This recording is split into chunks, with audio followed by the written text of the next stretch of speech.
On a warm spring afternoon in Atlanta, Georgia, friends and family gathered at a small church to witness the union of Darius Miller and Simone Jenkins. Darius, a charismatic 32-year-old barbershop owner, looked sharp in his white tux, and Simone, 29, glowed in her lace wedding gown. Everyone thought they were the perfect couple, young, black, successful, and deeply in love.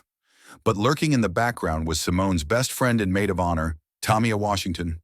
With her tight curls pinned up and makeup flawless, Tamia stood close by Simone's side, smiling through the ceremony, but hiding something deeper behind her eyes. What no one knew was that this wedding would be the beginning of a slow, sinister unraveling. Tamia had been Simone's ride or die since middle school. The two had grown up in the same South Atlanta neighborhood and had weathered life's ups and downs together. But what Simone didn't know was that Tamia and Darius had shared a brief, steamy fling years before he and Simone started dating.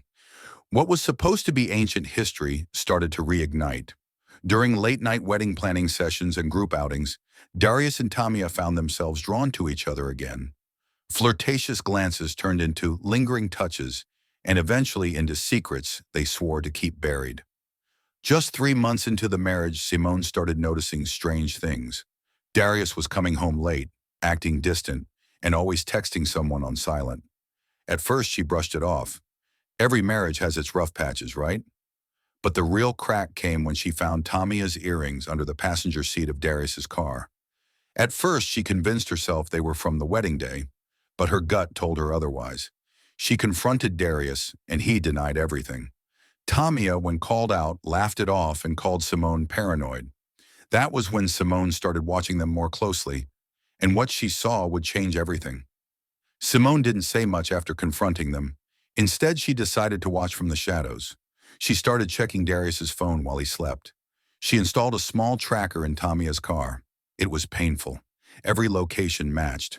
Late nights at Darius's shop, quick motel visits, even meeting at the very park where Darius first proposed to Simone. Her best friend and her husband were betraying her right in front of her. Still, Simone didn't explode. She smiled, cooked dinner, made love like everything was fine. But in her mind, a plan was building, quiet and deadly. One day, Tamia left her purse at Simone's apartment after brunch. Simone saw it as a sign. Inside was a small black notebook, Tamia's diary. Page after page detailed her affair with Darius, how she was finally getting what she deserved, how she was tired of being the side chick, and how she knew Simone wasn't woman enough for him. That was the final straw. Simone didn't cry. She didn't scream. She took photos of every page. And in that moment, her heart turned ice cold. If they wanted each other so bad, they could die together. Simone played her part well. She told Darius she wanted to fix their marriage, suggested a weekend cabin getaway in North Georgia. Just the two of them. No phones, no distractions. Darius, guilty and caught between two women, agreed. He thought maybe this was his chance to make things right, or at least hide the affair better. Simone packed a suitcase, and along with the clothes and wine, she brought duct tape, gloves, and a .22 pistol her father had left her years ago. She wasn't sure how far she'd go yet, but she knew one thing. This trip would end differently. The cabin was peaceful, tucked deep in the trees. Simone made dinner. They drank wine. They even laughed a little. Then late at night, when Darius got up to use the bathroom, Simone followed him with the pistol in her hand. She pointed it at him, shaking. "I know about you and Tamia." Darius froze. He tried to talk, but she fired. The bullet hit his shoulder. He screamed. He tried to run. Another shot, this time in his back. He fell to the floor, choking on his own blood. She stood over him, crying and shaking, whispering, "You made me do this." Simone returned home the next day, alone. She told people Darius had stormed off after an argument. Said he needed space. Days passed, then a week. No one could find him. Simone cried to the police, told her story. But what she didn't know was that a hiker had found a body deep in the woods near the cabin, half buried in leaves, one bullet in the spine, another in the chest. And the cops were about to come knocking. Police called Simone in for questioning. At first, she stuck to her story, But detectives had already read Tamia's diary, which had mysteriously made its way to the police mailbox, no return address. They also discovered the cabin rental was in Simone's name. Surveillance showed her buying duct tape and gloves just days before the trip. The evidence was adding up. When police told Simone about the body, her face went pale. She asked for a lawyer. The trial gripped the entire city. Black Twitter exploded. The news ran headlines like, "Wife murders, husband over love, triangle with best friend." Tamia took the stand in tears, claiming she never meant to hurt nobody. Simone, cold and calm in court, never denied the murder. She told the jury, "They broke me, so I broke them." The jury convicted her of second-degree murder. She was sentenced to 35 years without parole. Tamia, who had no idea what Simone was planning, disappeared from the spotlight. Rumors say she moved to Florida, changed her name, and never looked back. After Simone's trial, the media exploded. Talk shows debated whether Simone was a victim or a cold-blooded killer. People picked sides. Some women said they understood her pain. Others said no amount of heartbreak justified murder. Everyone had an opinion, but only Simone knew the full weight of what she had done. Behind bars, Simone became a mystery. She didn't speak much, didn't cry, just read books and stared out the window like she was still replaying every betrayal in her mind. Tamia James disappeared from Atlanta soon after Simone was locked up. The attention was too much. People whispered behind her back. Some blamed her for Darius's death. Others called her a snake. She quit her job, sold her car, and vanished. She ended up in Tallahassee, Florida, living under her middle name, Renee. She dyed her hair, worked as a server in a diner, and told no one her past.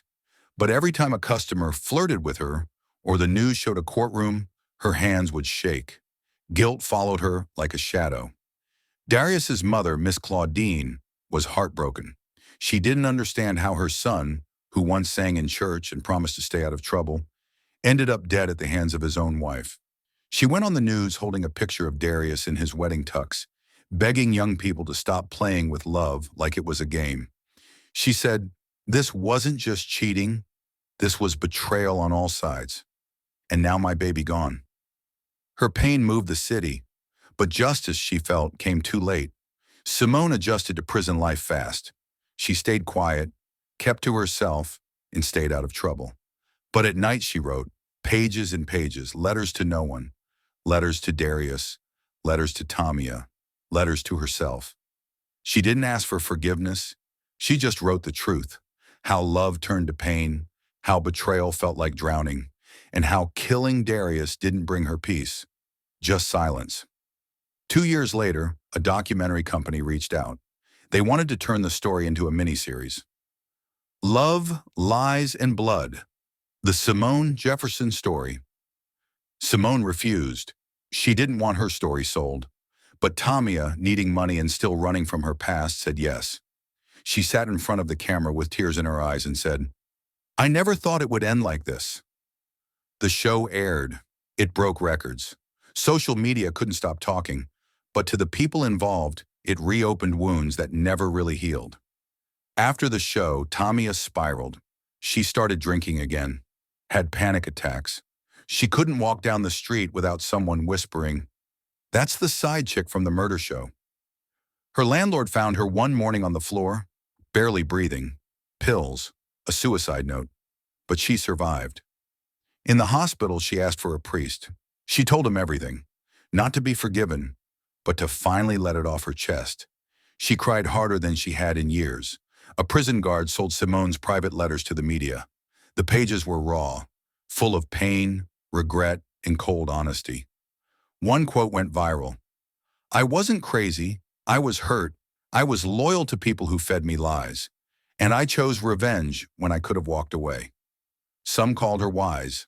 Others called her dangerous. But one thing was clear. Simone's words were powerful. She had become more than just a murderer. She was now a voice for broken women who felt invisible. 3 years after the murder, a bombshell dropped. A woman in Alabama came forward claiming Darius was the father of her 2-year-old son. She showed messages, photos, and even did a DNA test. 99.9% match. Turns out Darius had another secret relationship while juggling Simone and Tamia. The streets exploded again. The story was more twisted than anyone ever thought. Simone's supporters said, "See? He was a liar to everyone." But Darius's family said, "None of that means he deserved to die." The little boy named DJ, Darius Jr., became the center of a new storm. Miss Claudine filed for custody. Tamia tried to connect with the mother. Some people even suggested DJ should grow up knowing Simone's side of the story, but his mom shut it all down. She said, "I'm raising my son far from that mess. He ain't gonna grow up in nobody's documentary." And with that, she moved away and went silent. A decade passed. Simone was older, calmer. Her hair had grayed. She started mentoring younger inmates, warning them about love, control, and pain. She still refused all interview requests. Tamia worked quietly at a women's shelter under a new name. She told her story to scared girls who didn't know their worth, hoping they'd learn from her mistakes. And though Darius was gone, his story lived on, as a reminder of how fast love can turn deadly when lies, lust, and ego collide. 10 years after the trial, Tamia and Simone crossed paths again. It happened by chance. Tamia had started working with a prison outreach program, helping women prepare for life after release. She never expected to walk into the county prison and see her. Simone stared at her. No words, just silence. Tamia looked shaken but managed a soft, "Hey." Simone replied, "Funny how things come back around." That was the start of a very awkward, painful reunion. During the prison meeting, Tamia tried to apologize. "I didn't mean for any of this to happen, Simone. I swear I never wanted him dead." Simone looked her straight in the eyes and said, "But you didn't stop it either. You helped kill our marriage before I ever pulled the trigger." Tamia froze. She thought time had healed Simone. It hadn't. That day ended with Simone walking away, leaving Tamia in tears again. But this time, with no cameras, no audience, just the weight of truth. Shortly after that reunion, Simone was transferred to a different prison for safety reasons. She'd become too high profile. The guards said inmates whispered about her constantly. Some admired her, some feared her, others wanted to test her. She didn't argue. She packed her books, her letters, and left quietly. In the new prison, she started over. Again. At age 42, Simone was granted her first parole hearing. The room was quiet as she read a short, powerful statement. "I am not proud of what I did, but I am no longer the woman I was that night. I've learned, I've listened, I've cried every day since." Miss Claudine spoke too. Her voice shook with emotion. "She took my baby. I'll never forgive that." The board deliberated for weeks. In the end, they denied Simone's parole. "Not yet," they said. "Maybe next time." Tamia finally agreed to sit down for one last documentary. She told her full story. The good, the bad, and the ugly. No excuses. She talked about how she craved attention, how Darius made her feel wanted, how guilt ate her alive, and how every day she wakes up asking, "Why didn't I walk away?" Viewers saw a different side of her, a broken woman still piecing herself together. Some forgave her, some didn't, but everyone finally saw her as human. A publisher offered Simone a book deal. She hesitated at first but agreed, only if the profits went to support women's shelters and domestic abuse programs. The book was titled The Silence Before the Shot. It was raw, emotional, and brutally honest. Each chapter told a different part of her life: love, lies, betrayal, and regret. The book became a bestseller, but Simone didn't celebrate. She just wanted to help others avoid her path. Darius Jr., now 12, started asking questions about his father. His mom tried to protect him, but the internet had everything. He found the documentaries, the news clips, the interviews. He asked, "Is it true my dad cheated on 3 women and got killed by one?" His mother nodded, tears in her eyes. "Yes, but you're not him. You can choose better." DJ looked out the window and whispered, "I won't be like him." Miss Claudine got sick. Cancer. In her final weeks, she asked to see Simone. The prison approved a video call. They stared at each other in silence. Then Claudine said, "I still don't forgive you, but I pray you find peace. I pray we all do." Simone cried for the first time in years. Claudine died days later, holding a picture of Darius. Peace finally reached her, but the pain never fully left. 15 years after the murder, Simone was granted parole. She stepped out of prison wearing plain clothes, no cameras, no fanfare, just quiet freedom. She moved to a small town and started volunteering at a halfway house, using a fake name to stay low. But to the women she helped, she was a light, someone who'd lived through fire and survived. Tamia and Simone met one last time. This time not as enemies, not as strangers, but as two broken women trying to heal. They sat at a quiet park, no yelling, no blame, just silence.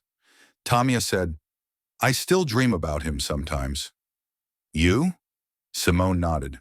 "Every night." Then they both sighed, the kind of sigh that carries years of regret, and then they stood up and walked away. Two different paths, one deadly memory, a triangle that would never fully close. Years passed. Simone lived quietly in a small apartment above a bakery. She worked in the back office, bookkeeping, deliveries, and sometimes helping the owner's daughter with homework. No one in the town knew who she was, and that's exactly how she liked it.